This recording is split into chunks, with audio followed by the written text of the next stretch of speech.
दोस्तों, पिछले श्लोक में श्री कृष्ण अर्जुन को बता रहे थे कि जिसको स्वयं भगवान मिल गया हो वह इस जन्म और मृत्यु से हमेशा के लिए आजाद हो जाते हैं। उसके बाद श्री कृष्ण आगे कहते हैं, इसलिए तू निरंतर आसक्ति रहित होकर कर्तव्य कर्म का भली भांति आचरण कर, क्योंकि आसक्ति रहित होकर कर्म करता हुआ मनुष्य परमात्मा को प्राप्त हो जाता है। यानी यहाँ पर श्री कृष्ण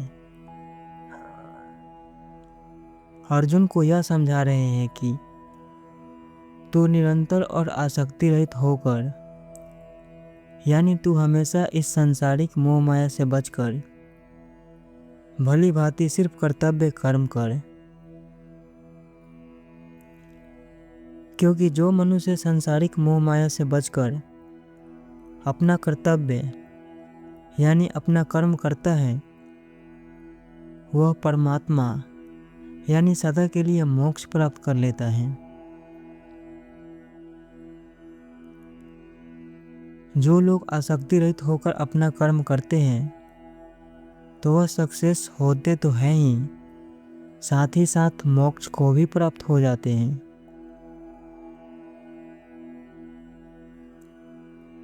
लेकिन जो ऐसा नहीं करते हैं वो मोह और लालच के चक्कर में सदा अपना जीवन बर्बाद कर लेते हैं।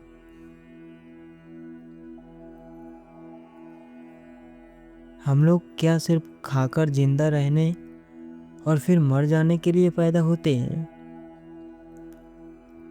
ऐसे जीवन जीने का क्या मतलब हुआ? हमें समझना चाहिए कि हम इस दुनिया में क्यों आए हैं, हमारा धर्म और हमारा कर्तव्य क्या है, क्यों हमें भगवान की पूजा करनी है और क्यों मोक्ष प्राप्त करनी है। इतने वर्षों के बाद क्यों हमें मनुष्य का शरीर मिला है? क्या इसलिए कि सिर्फ खाकर जिंदा रहें और फिर मर जाएं? ऐसे जीवन जीने का कोई मतलब नहीं है। ऐसे तो जानवर भी करते हैं।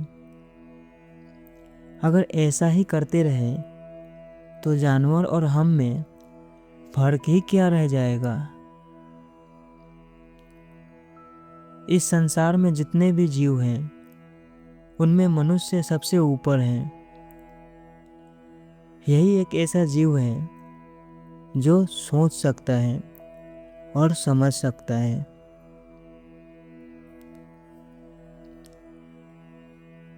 उसके बाद श्री कृष्ण आगे कहते हैं, राजा जनक जैसे अनेक महापुरुष भी कर्म के द्वारा ही परम सिद्धि को प्राप्त हुए हैं। इसलिए लोक संग्रह को देखते हुए भी तू कर्म करने के योग्य है। यानी ज्ञानी लोग भी इसी कर्म के द्वारा परम सिद्धि को प्राप्त होते हैं। यहाँ पर श्री कृष्ण अर्जुन को यह समझा रहे हैं कि तू भी इसी कर्म को निष्काम भाव से करके परम सिद्धि को प्राप्त हो जा। इस लोक संग्रह को देखते हुए तू भी निष्काम भाव से कर्म करने का योग्य बन जा, क्योंकि ज्ञानी लोग कर चुके हैं तो तू भी कर सकता है।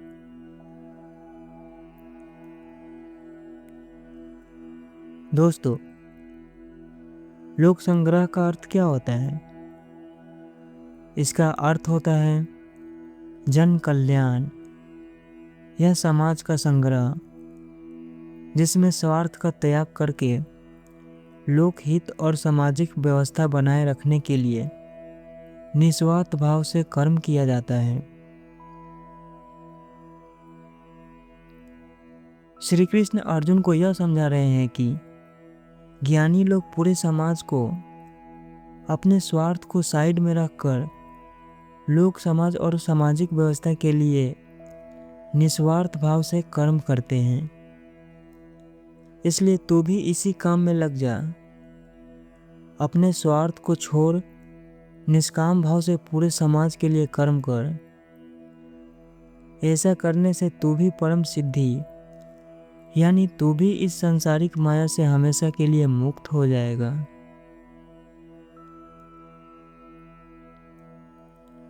यहाँ पर श्री कृष्ण बिल्कुल सही बात कह रहे हैं। अगर हर आदमी अपने जिम्मेदारी को समझकर अपना भलाई के साथ साथ पूरे समाज का भी भला करे तो इसमें सबका भला होगा। ऐसा करने से समाज भी आगे बढ़ेगा और आप भी। लेकिन सच कहूँ तो आज के समय में कोई चाहता ही नहीं है कि मेरे अलावा और कोई आगे बढ़े। खैर कोई बात नहीं, हम लोग अपने टॉपिक पे आते हैं। उसके बाद श्री कृष्ण आगे कहते हैं कि श्रेष्ठ मनुष्य जो जो आचरण करता है दूसरे मनुष्य वैसा वैसा ही आचरण करता है। वह जो कुछ प्रमाण कर देता है दूसरे मनुष्य उसी के अनुसार आचरण करते हैं।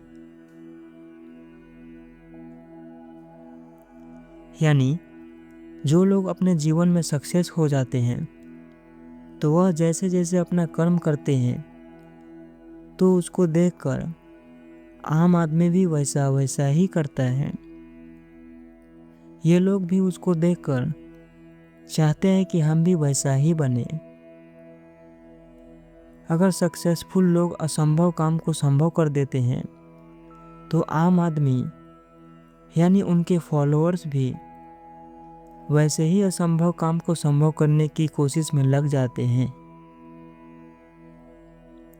वो जैसे जैसे अपना काम करते हैं, जैसे जैसे अपना रूटीन फॉलो करते हैं, दूसरे लोग भी वैसा वैसा ही करते हैं। यहाँ पर श्री कृष्ण अर्जुन को यही समझा रहे हैं